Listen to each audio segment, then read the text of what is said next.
I moved into a new house. My landlady was the woman who stole my first marriage. The day I carried my last box into that compound, I had no idea I was walking back into the worst chapter of my life. And before this story is done, you will understand why some wounds don't just heal, they wait. If this is your first time here, hit that subscribe button and turn on notifications because the stories we tell on this channel will shake you to your core. Now, let us begin. My name is Emeka Okonko. I am a 43-year-old civil engineer from Enugu State. And by the time I moved into that house in Surulere Lagos, I had already buried one marriage, one business, and almost my entire sense of self.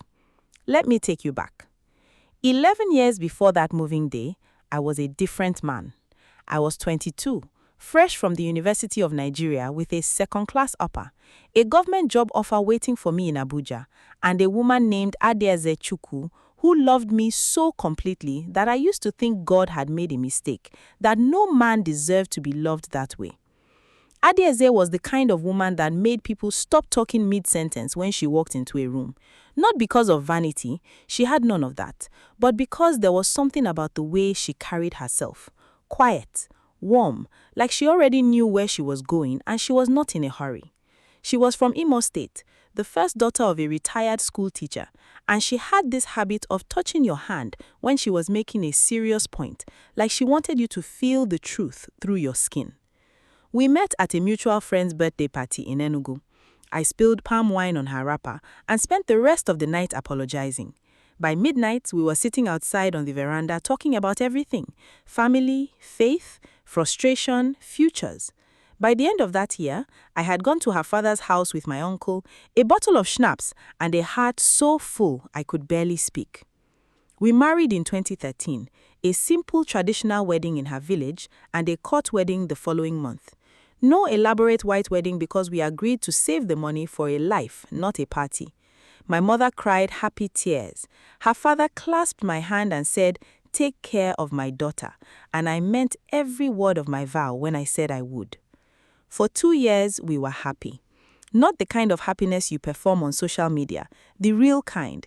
The kind where you wake up on a Sunday morning and just lie there listening to the other person breathe and you think, this is enough. This is more than enough. And then, Chisom entered our lives. Chisom Adeyemi. I need you to hold that name in your mind because it will come back to you before this story ends. She was my colleague at the federal ministry where I had started working. She was from Lagos, Yoruba mother, Igbo father, raised in Abuja. She liked to say she belonged everywhere and nowhere at once, and she said it with such pride that it seemed like a superpower. She was loud in the best way. She had this laugh that filled a room. She dressed like she had made a private agreement with color and pattern that the rest of us were not invited to. Everywhere she went, she left an impression. At first, she was just a colleague, then a friend, then something I cannot fully explain even now without feeling ashamed. I want to be honest with you the way I could not be honest with myself back then. Chisom did not force me. Nobody put a gun to my head. I was a willing participant in my own destruction. What she did, and I see this clearly now, was to study me. She learned my frustrations before I even fully understood them myself. She listened to me complain about work in a way that Adieze, exhausted from her own job and our new baby, sometimes did not have energy for. She made me feel exciting again, important again, chosen again, and I mistook that manufactured feeling for something real. It was not real, but it was enough to make me stupid. By 2015, I was in an affair so deep that I had started rearranging my internal moral architecture to justify it. I told myself Adieze had become too comfortable. I told myself we had grown apart. I told myself these things the way a drowning man grabs at anything, desperately, without thinking about what it actually is he is holding. Adieze found out in March of 2016, not because I confessed, God forgive me, but because she found a voice note. Chisom had sent me a voice note that I had listened to and forgotten to delete, and Adieze was using my phone to look for a photo of our daughter when she heard it playing. I will not describe what that night looked like. Some things are too raw even for storytelling. What I will tell you is that the sound Adeze made when she understood what she was hearing was not crying. It was something beneath crying, something older and more final than tears. She left with our daughter Neka that same night. She went to her aunt's house. 2 weeks later, she called me from a lawyer's office. The divorce was done in 8 months, clean, fast, like she had already prepared herself for it even before she knew she needed to. That detail broke something in me that I have never fully repaired. Chisom and I did not last. We were never going to. Without the secrecy, without the stolen moments, without the drama that had made everything feel so electrically alive, we were ordinary. Worse than ordinary, we were two people who had done a terrible thing together and could not look at each other without remembering it. We ended things quietly in 2017. I spent the next 3 years trying to rebuild. I relocated to Lagos. I got a better paying job with a construction firm. I kept working on myself. Therapy, church, long, honest conversations with my brother in Kenya who never judged me but never let me lie to myself either. Slowly, carefully, I started becoming someone I could stand to look at again. By 2020, I was ready to start over physically too.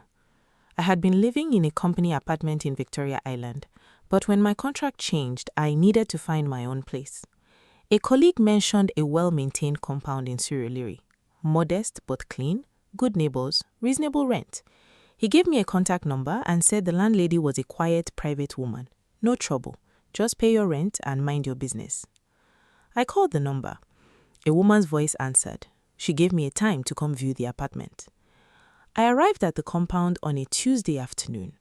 It was a 2-story building with a small garden in front, bougainvillea climbing the fence, a mango tree throwing shade across the entrance. The kind of place that does not announce itself but makes you feel immediately that someone cares about it. I knocked on the door of the ground floor flat, which was where the landlady lived. I heard footsteps. I heard the latch click. And when the door opened, my entire chest collapsed. Standing before me in a simple Ankara blouse and reading glasses pushed up on her head, looking as unchanged as if time had personally decided to leave her alone, was Chisom Adeyemi. We stared at each other for exactly 4 seconds. I counted them. 4 seconds that felt like falling from a great height. She said my name first. Emeka? Not shocked, not angry, not warm either, just factual. Like she had been expecting this moment and had prepared herself. I almost turned around. Everything in my body said, leave, walk back to your car, drive away, find another apartment in another neighborhood, never speak of this to anyone. But my legs did not move, and before I could command them, she opened the door wider and said, come in and see the place first. I walked in. The apartment she was showing me was on the first floor. 2 bedrooms, a decent kitchen, good ventilation. The kind of place that would have made me immediately say yes under any other circumstances. She walked me through it with efficient calm of someone who had done this many times. She did not bring up the past. She explained the rent, the water schedule, the rules of the compound. She answered my practical questions. And the whole time, I could not stop looking at her. Not out of desire, that was finished long ago, but out of something closer to disbelief. This was the woman who had been in the middle of the worst thing I had ever done. This was the woman whose voice note had cracked my marriage open like an egg on concrete. And here she was, my potential landlady talking about generator fuel schedules and gate closing times. When the tour was done, she offered me water. I sat down in the small living room of the ground floor flat. She sat across from me. Then she said quietly, I know this is strange. I laughed, not because anything was funny. Strange is not the word I would choose. She looked at me for a moment. Then, I heard about you and Adaeze. I heard it ended badly. A pause. I am sorry. I did not know what to do with that. Are you? She did not flinch. Yes. I was young and reckless and I wanted things that were not mine to want. I have thought about what we did, what I did, more times than you probably believe. But I am not asking you to forgive me tonight. I'm just saying that if you want the apartment, it is available. I am a professional landlady now. I run this building with respect. I will not make your life uncomfortable. I looked around the room. I looked at the garden through the window. I thought about all the other apartments I had seen in the last month, overpriced, badly maintained, landlords who wanted 6 years up front and would still cut light whenever they felt like it. And then, against every sensible instinct I possessed, I said, I'll take it. I do not fully understand that decision even now. Maybe I was tired of running from things. Maybe I thought I had healed enough that proximity to the past could not hurt me. Maybe I just needed a place to live and my brain chose practicality over wisdom. Whatever the reason, I signed the papers 3 days later and moved in 2 weeks after that. The first month was fine. We were civil, professional. We passed each other in the compound with nods and brief hellos. She was quiet, more quiet than I remembered, less performative. The loud, laughing, take-up space Chisom I had known had been replaced by someone more interior, more deliberate. She worked from home, something with online consulting I gathered, and she spent most evenings in her garden. The compound had 2 other tenants, Mama Titi, a retired teacher in her 60s who sold small provisions from her flat, and a young man named Dayo who worked at a bank and spent most weekends with his girlfriend. Nobody knew my history with Chisom. Nobody needed to. We were just neighbors. But here is where things begin to shift. In my second month, strange things started happening. Small things at first. I would come home and find my front door ajar, not open, just slightly unlatched, as if someone had been inside and pulled it but not firmly enough. The first time I thought I hadn't locked it properly. The second time I double-checked everything in my flat and nothing was missing, nothing moved, and I told myself I was being paranoid. The third time, I found a single pressed flower on my kitchen counter, the kind that comes from bougainvillea, like the ones growing against the fence. A pressed bougainvillea flower on my kitchen counter inside my locked apartment. I went downstairs immediately. Chisom was in her garden. She looked up when I appeared. I said, "Was anyone in my apartment today?" She frowned. "No. Why?" I described the flower. She looked genuinely confused, and I watched her face carefully because I was looking for a lie, and I had known her well enough once to recognize one. But what I saw was something I did not expect. I saw a flicker of something that looked like a lamb. She stood up from her garden chair. "I did not go into your flat, Emeka." "Then who did?" She looked at the fence, at the gate, at the compound, as if counting something. Then she said, "Let me check the cameras." I had not known there were cameras. She had a basic CCTV system, one camera at the gate, one facing the compound entrance. We went to her flat and she pulled up the footage on her laptop. We watched it together in silence. The gate had opened at 2:17 p.m. A woman walked in. She wore a head tie and a long wrapper, and she moved quickly without looking up. She went up the external stairs to my floor, stayed for less than 3 minutes, and came back down. She left through the gate again. I froze. I knew that walk. I would know it anywhere. I had memorized it over years of being married to it. It was Adaze. Not just Adaze. Adaze in Enugu is one thing. Adaze walking into a compound in Surulere Lagos, where I now lived, where Chisom also lived, the woman who broke us, that is something else entirely. That is a sentence that does not pass easily. That requires an explanation that nobody had given me yet. Chisom saw my face. She was quiet for a moment. Then, "You recognized her?" I said nothing. She closed the laptop. She put her hands flat on the table. And then she said something that rearranged everything I thought I understood about the last 10 years of my life.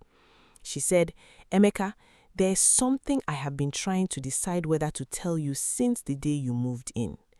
Subscribe to this channel if you have not yet, because what I am about to tell you next is the part that changes everything, and you are going to want to be here for every story we tell after this."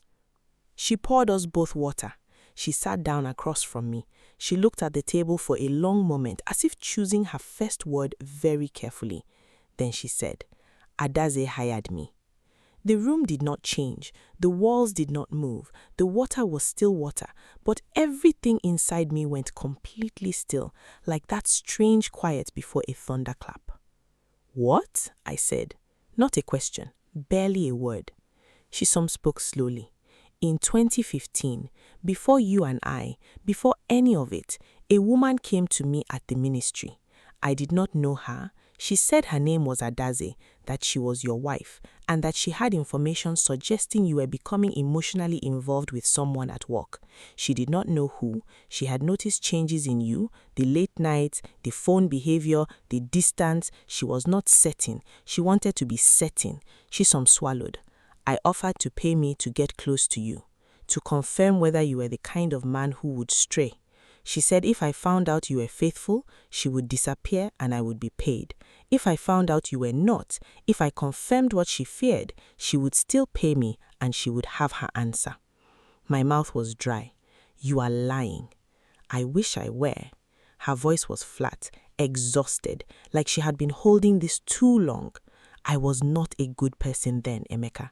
I needed money. I was in debt. I told myself it was just an investigation, just information. I told myself I would keep it professional. She looked up at me. But I got close to you, and then I genuinely started to feel things, and I stopped reporting back to her.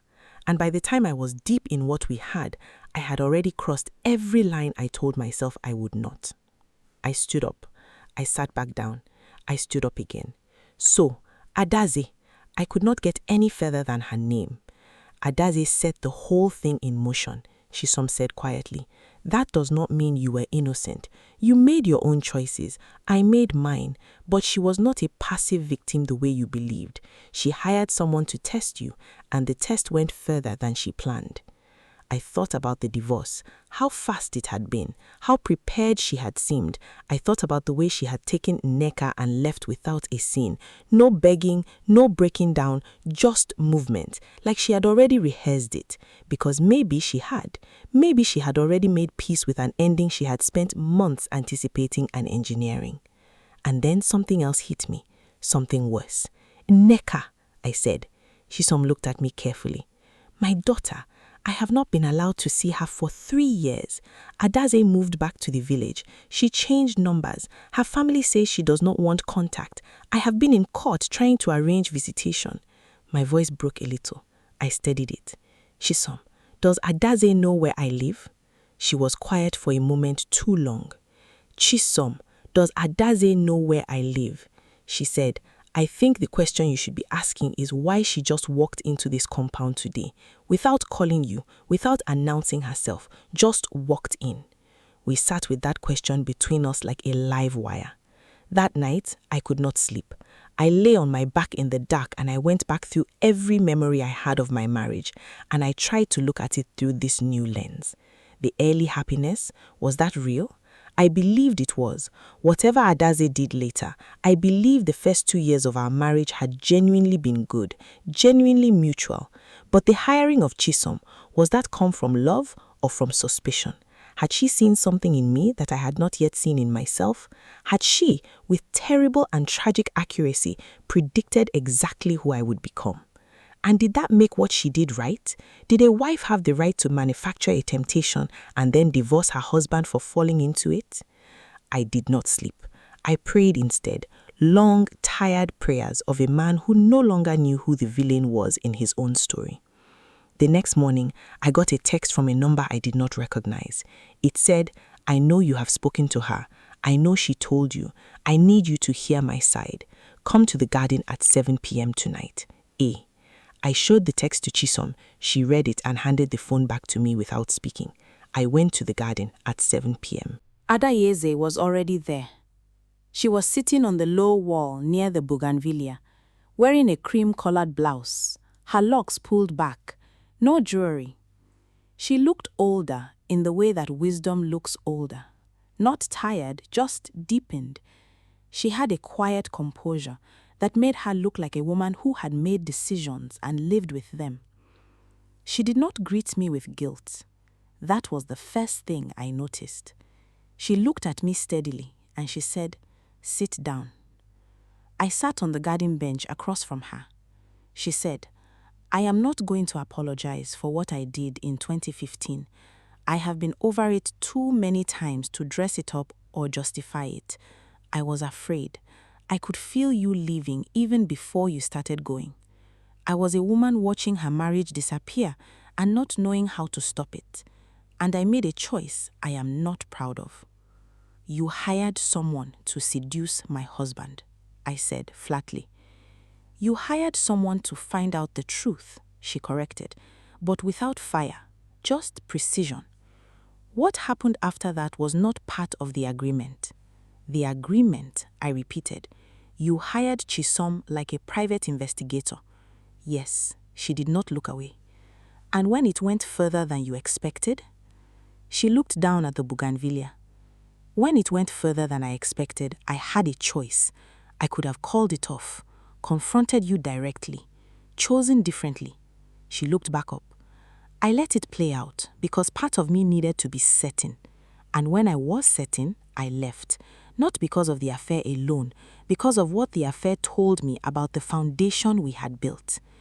If it was that easy, she stopped herself. Started again. I needed to know who I had married.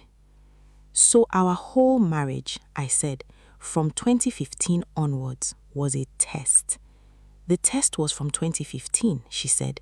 The marriage before that was real. Everything before Chisom was real. I need you to believe that, even if you believe nothing else I say tonight. We sat in silence for a moment. Insects singing in the garden, the evening light going amber through the mango leaves. Then I asked the question I actually came there to ask. Why are you here, Adayeze? Not in Lagos, in this compound, today. She was quiet. Then, because of Neka, my heart moved. She is 12 now, and she has been asking about you. Not the version of you I kept in my head. You, her father. She wants to know you. She has been asking since she was 9, and I kept telling her you were not ready, that the time was not right, that... She stopped. I was lying to my child, and I had to stop. You kept her from me. My voice was steady, but barely. 3 years, Adayezi, court letters, phone calls. I know. She did not defend it. I know. I was angry. I was protecting her, but I was also punishing you. And those two things are not the same thing, and I should have separated them sooner. She looked at me directly. That is why I am here. Not to apologize for everything, but to tell you that Neka is ready to see you if you are ready to see her. And I needed to look you in the eye to ask. I thought I was going to cry. I held it with everything I had. Where is she? I asked. She's with my aunt in Bagada, 20 minutes from here.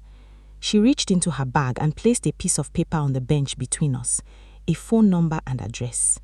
She does not know I am here. I wanted to speak to you first, but she knows I was coming to Lagos. I looked at the paper. I picked it up. Then I looked at Chisom's flat, visible through the garden. Her light was on, her silhouette just visible through the curtain. You came here knowing she lives here? I said, not accusatory, genuinely curious. Adayeze followed my gaze. Yes. Why? She thought about that for a long moment. Because everything is connected. Because you could not have ended up here without the choices we all made. And I thought, maybe it is time to stop pretending those things did not happen and start deciding what comes next. I turned back to her. Do you know that she told me everything about the arrangement? I suspected she would eventually. She has been carrying it for 10 years. Adayeze's voice was not vengeful, just tired. I do not blame her entirely. I started it. None of this absolves me, I said. No, she agreed. It does not. We all did damage. But damage is not the end of a story unless you decide it is. I stayed in that garden for another hour after Adayeze left, just sitting, listening to Lagos breathe around me. The compound was quiet. Mama Titi's television murmured through her window, a motorbike somewhere distant, the evening growing dark. Chisom came out around 8:30. She stood at the edge of the garden, not coming closer. She's gone? She asked. Yes. And?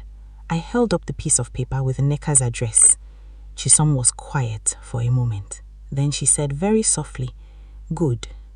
I looked at her. This woman who had broken something in my life, who had also been broken by her own choices, who had carried a secret for a decade that was never entirely her secret to carry. This woman who had, in some strange and winding way, become the only landlady who had ever had to live with the knowledge of everything she had done to a tenant she had helped destroy. "Why did you let me move in?" I asked. "Truly, when you saw it was me, you could have turned me away." She thought about it honestly. Because I thought maybe it was time to stop running from it too. And because she stopped, started over. Because you looked tired, and so was I. And this building has good light in the mornings. I laughed, a real one, surprising both of us. "It does," I agreed. I called that number the next morning. My daughter answered on the third ring. Her voice was high and careful and young, and she said hello, like a question, and I said, "Eneka, it's your father." And the silence that followed was so full, not empty, full, packed with 12 years of a child growing without the person who should have been watching, that I could not speak for a moment. She broke it. She said, "I know." Quiet, certain, like she had rehearsed this too, but the good kind of rehearsing, the kind where you prepare yourself to receive something you have wanted for a long time. We talked for 47 minutes. I know because I checked my phone afterward. She told me about school, about her best friend Chidima, about a book she was reading, about how she wanted to study medicine. She asked me what I did, where I lived, whether I had a garden. When I told her about the bougainvillea, she was quiet, and then she said, "Can I see it sometime?" And I had to press my hand over my eyes and breathe. I said, "Anytime you want." The following Saturday, Adeaze brought Eneka to the compound. I was standing at the gate when they arrived. My daughter was tall, much taller than I expected, with her mother's composure and something around the eyes that her Aunt Ikena's wife had once told me was entirely mine. She walked up to me and stopped about 2 feet away and looked at me with this serious, measuring look. Then she said, "You look like your photo." I said, "You look like your mother." She considered that for a second. Then she said, "That's a compliment. She's beautiful." Adeaze behind her made a soft sound that might have been a laugh. We spent the afternoon in the compound. Mama Titi came out and pressed garden eggs on Eneka and told her 3 separate times that she looked like a princess. Dayo's girlfriend, who happened to be visiting, taught Eneka a card game on the veranda steps. Chisom stayed inside. She had said the day before that she would make herself scarce, and she kept her word. Only once did I see Eneka look toward that ground floor window with a particular kind of awareness, and I wondered what her mother had told her, and whether one day she would ask me, and what I would say. Before they left that evening, Adeaze and I stood by the gate. Eneka was inside saying goodbye to Mama Titi. She had already made a friend. Adeaze said, "She has been asking about you for 3 years. I want you to know that." She did not stop. I did not, I said. We looked at each other. 2 people with a shared history so complicated that an honest accounting of it would take longer than either of us had the energy for right now. 2 people who did real damage to each other and to themselves. 2 people whose daughter was inside a strange compound in Surulere, eating garden eggs and laughing at a card trick. She said, "I am not asking to rebuild anything," Adeaze said carefully. "I am not here for that." "I know," I said. "Neither am I." "But Eneka needs her father." She paused. "And I think you need to be her father, not just for her, for yourself." I nodded. She looked at the compound one more time, At the bougainvillea on the fence, the mango tree, the modest two-story building where, in some twist of fate so precise that it could only be either cosmic accident or something closer to design, the woman who began the unraveling of her marriage ended up as landlady to the husband she had lost. She said quietly, almost to herself, "Life is strange." "The strangest," I agreed. Then Eneka came back out, her face alive with the particular energy of a child who has just made new friends and has not yet decided whether to be cool about it or not. She settled on not. She announced that Mama Titi had promised to teach her to make akara the next time she visited, and she planned to visit very soon. Adeaze looked at me. I looked at Adeaze. "Next weekend?" I offered. "Next weekend," Eneka confirmed with the authority of someone who had already decided. After they drove away, I sat for a long time in the garden. The evening was coming down soft and heavy, the way Lagos evenings do, the sky going orange to that deep purple bruise color before the street lights kick in. Somewhere in the building, Chisom's radio was playing something low and old, one of those high life songs my father used to put on when he was in a thinking mood. I thought about what it cost. All of it. The years, the daughter I had missed growing, the marriage I let catch fire, the woman downstairs who had been both instrument and victim of a situation none of us had controlled as well as we believed we were controlling it. I thought about forgiveness, not the easy kind, not the performed kind, but the difficult, grinding, undramatic work of actually putting something down, of deciding that the weight of it is finished and you are choosing to walk without it. I was not all the way there, I want to be honest about that. There were still nights when the guilt came back heavy.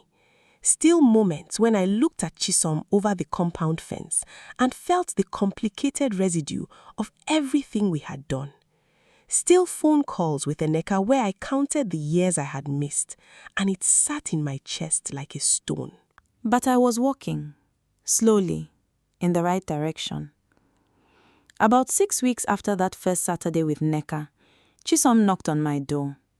She had a covered plate in her hands. She had made jollof rice and fried chicken, and I had not eaten, and the smell was something I was not able to argue with. I handed her the plate without asking to come in. I said, "You did not have to." She said, "I know." She turned to go. I said, "Chisom." She turned back. I said, "Thank you for telling me about everything. It would have been easier for you not to." She looked at me for a moment. Something moved across her face. Something between relief and grief. The expression of a person who has been carrying a thing and has finally been allowed to put it down. She said, "I should have told you years ago." Then she went back downstairs. I ate the jollof rice at my kitchen window, looking out at the compound, at the bougainvillea on the fence, at the mango tree in the evening light. Somewhere in Lagos, my daughter was probably doing homework. Somewhere, her mother was probably on her veranda with a book, living the life she had rebuilt from the rubble of ours. And I was here, in this strange compound, eating rice that the woman who helped destroy my first marriage had cooked for me, living a chapter that no one would have predicted from the outside of it. Life is not a straight road. I knew that before, but I think I finally understood it in my bones that evening. It does not go where you plan. It doubles back on itself, takes shortcuts through your worst moments, leaves you standing in front of doors you never expected to open, beside people you never expected to still know. The question is not what road you get. The question is whether you can keep walking when the road is not what you ordered. I decided I could. Neka came the next Saturday, and the one after that. She learned to make akara. She brought her best friend Chidima one time without warning, and Chidima ate 3 servings of Mama Titi's egusi soup and declared it better than her grandmother's, which caused a mild diplomatic incident that we spent 40 minutes laughing about. Nneka met Chisom eventually. It was inevitable in a small compound. They were careful with each other, formal, the way two people are when they understand without being told that there is history in the room. But Nneka was 12 and curious and fundamentally decent, and within an hour she had asked Chisom what she did for work and where she had grown up, and was listening to the answers with the kind of full attention that makes adults feel briefly like the most interesting people in the world. I watched that from the veranda, and I did not know what to feel, so I just sat with all of it. Adaeze and I developed what I can only describe as a careful, respectful communication. Texts about Nneka's schedule, her school events, her medical appointments, civil, purposeful, not warm, not cold. The temperature of two people who have been through fire together and are now both living in the ash of it, trying to figure out what grows here. One evening, about 4 months after I moved in, I was sitting in the garden when I looked up and realized something. The compound, this ordinary, modest, 2-story building in Surulere, with its bougainvillea and its mango tree and its retired teacher selling provisions, and its young banker playing music too loud on Fridays, this compound had somehow become the place where the most broken version of my story was quietly being repaired. Not fixed, not erased, not rewritten into something clean and painless, but repaired the way old things are repaired when you are not pretending they were never broken. I did not plan to be here. Nobody in this story planned for it to go this way. But let me tell you something that took me a long time to understand. Pain is not a destination. Pain is a road. And the mistake most of us make, the one I made for years, is stopping on that road and building a house there, furnishing it, telling ourselves we live there now in that particular acre of grief and grievance and guilt, watering the garden of it, showing visitors around, pointing at the walls and saying, this is where it all went wrong and this is why I cannot leave. I built that house. I lived in it for 7 years. I let it have an address and a routine and a version of me that had accepted smallness as a permanent condition. What nobody told me, what I had to learn by walking back into the middle of it, is that you cannot heal from a distance. You cannot heal while running. I had relocated to Lagos thinking geography was the same as change. I had changed jobs and routines and phone numbers and told myself I was starting over, but I had not confronted a single thing. I had just moved my grief to a new city and expected it not to unpack itself. The compound in Surulere forced me to stop moving. That was its gift, unwanted and unexpected, and painful as arriving, but a gift. In the weeks after Nneka started visiting, I noticed things about myself I had not noticed before. I laughed more. Not the polite, performative laugh of a man trying to seem like he has recovered, but the real kind, the kind that starts from somewhere low in the belly and comes out before you have decided to let it go. Nneka brought that out of me. She's 12 and relentless and curious, and she asks questions the way a scientist asks questions, without embarrassment, without pretense, just genuine wanting to know. She asked me once, very directly, whether I had ever been afraid of anything serious. I told her about the time my business collapsed in Abuja before I moved to Lagos, the shame of it, the feeling of failure, the month I could barely get out of bed.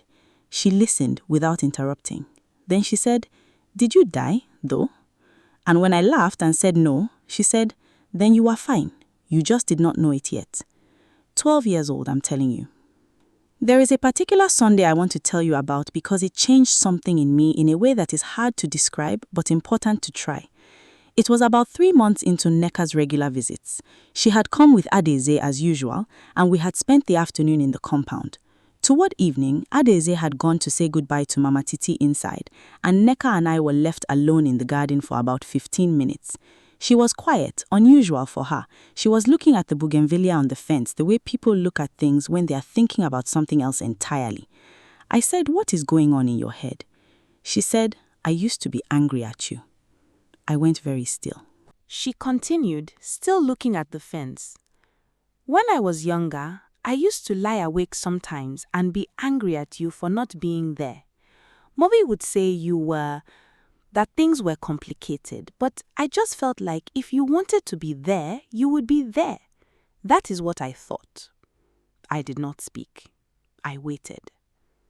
But then I got older and I started thinking that adults are not always doing what they want. That sometimes things happen and people get stuck, not because they are bad people. She turned to look at me. Are you a bad person? The directness of it nearly flattened me. I thought about the honest answer. I thought about what a real answer to that question from a 12-year-old looks like. Not a self-flagellating one, not a self-exonerating one. An honest one.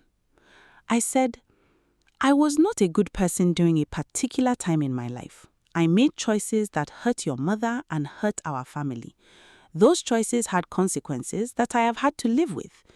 I do not think I'm a bad person at my core, but I did bad things, and there's a difference between those two statements, and it matters. She thought about that for a while. Chidima's father did something similar, she said. He had another family, a whole other family nobody knew about, 3 children. Chidima found out last year. She paused. That is different from what you did. Yes, I said. But it still hurt. Yes, I said again. She nodded slowly, as if filing something. Then she said, I think I am not angry at you anymore. I was, but I think it is too heavy to keep carrying. And Chidima said that. She smiled a small smile. Chidima is very wise for someone who eats that much. We both laughed. The laugh broke the weight of the moment just enough. Then she leaned her head briefly against my shoulder, 1 second, maybe 2, and sat back up and said, Should we go see if Mommy is done? 1 second, 2 at most, but I have replayed it many times since. That brief, casual, enormous trust of a child leaning her head against a father she is still deciding to know. The lightness of it, the weight of it. I decided that evening that whatever it cost me to remain present, in the compound, in my city, in my life, it was worth it. Every uncomfortable morning passing Chisom in the compound, every careful text exchange with Adeaze about school schedules, every session with my therapist where I went back through the same events looking for new angles of understanding, all of it, worth it. Because my daughter had leaned her head on my shoulder, and that was a moment that belonged to no one but us. Chisom and I had one more serious conversation about 4 months after the first one. It was late. She had been up working, I had been up reading, and we both ended up at the garden at almost midnight in the way that insomniacs sometimes converge on open spaces. She had tea, I had nothing. We talked for a long time. We talked about what we had done properly for the first time since the short, explosive conversation the day she first told me the truth. Not with anger, we were both too tired for that, but with the kind of clarity that comes when you have processed enough grief that you can finally look at the facts without flinching. I told her what the affair had cost me, not in dramatic terms, just practically, specifically. The years of my daughter's life, the rebuilding, the particular flavor of shame that follows a man who knows he chose wrong and cannot undo it. I told her about the therapy, about the conversations with my brother Ikenna that had kept me in those early years from disappearing into something worse. She listened to all of it. When I was done, she was quiet for a while. Then she said, I have wanted to ask you something since you moved in, but I have not been able to find the right time. I said, ask. She said, do you believe that people can genuinely change? Not improve slightly or learn to manage themselves better, but change in a real way, in a way that means who they were is no longer who they are? I sat with the question. It was one I had asked myself many times in different forms. I said, I believe that we do not change all at once. I think change is more like erosion, slow and constant and invisible, until one day you look back and the landscape is completely different from what it used to be. You don't always see it happening, but if you keep at it, if you keep choosing differently and paying attention and doing the work, yes, I think you become someone genuinely different, not unconnected to who you were, but different. She looked at her tea. Then, I needed to hear that. Not from you specifically, just from someone who had reason not to believe it and believed it anyway. I understood that. We sat in the garden until about 1 a.m. Then we said goodnight and went back to our separate floors and our separate lives. And nothing was resolved and nothing was fixed, but something was lighter. Something that had been sitting at a difficult angle between us had shifted, just slightly, into a position that was easier to carry. But here we are. And here, I think, is the only lesson I know how to offer. Some things that look like endings are not endings. Some returns that feel like punishment are actually invitations. And sometimes the person standing at the door of your past is not standing there to haunt you. They are standing there because the unfinished business between you is not about hurt anymore. It is about what is still possible. Neka calls me every Sunday evening now. She updates me on her week in a specific order. School first, then friends, then random things I thought about. Last Sunday, she called to tell me she had decided she wanted to study pediatrics because she liked children, but also liked fixing things that are broken. She said it without any hidden meaning because she's 12 and does not yet layer things that way. But I heard it anyway. I heard it the way a man hears something when he has been paying attention to the right things for long enough. If this story moved you, if it made you think about something or someone in your own life, I want you to know that this channel exists for exactly these moments. Real stories, human stories, the kind that remind you that you are not alone in the complicated, non-linear, frequently bewildering business of being a person who has made mistakes and is still trying. Hit subscribe, turn on the bell, and share this with someone who needs to hear it today. Because some stories are not just for entertainment. Some stories are for healing. And this one was mine.